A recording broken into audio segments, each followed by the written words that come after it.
చెప్పడం మర్చిపోయానే ముత్యం, ఈరోజు బాగా వస్తుందంట. వస్తుంది కదా అమ్మగారు, వచ్చేసింది. సచ్చినం పోయిగా. నేను వచ్చేసే కదే. దొంగ ముసలి ఎన్ని పనులు చెప్పి చంపుతుందో ఇక. ఏమిటే ముత్యం, ఎర్రోడి ఆపకాయ పచ్చడి తిన్నట్టు పిచ్చిదానిలా నీళ్ళు నువ్వే మాట్లాడుకుంటున్నావు? మీ మాటలకు వేగలేక అదే అయ్యేలా ఉంది బామ్మగారు.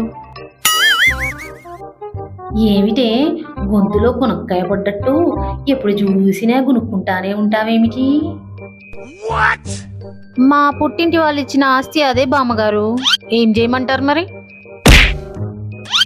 అంతేనే ముత్యం, ఎల్లమ్మని చూస్తే పుల్లమ్మకు ఎటకారం అన్నట్టు ఇక్కడ ఏమైనా ఉంటే పక్కింట్ల చెవులకి వెళ్ళి ఎంత మాట అన్నది ముసలిది. Bye bye, tata, good boy, Gaya.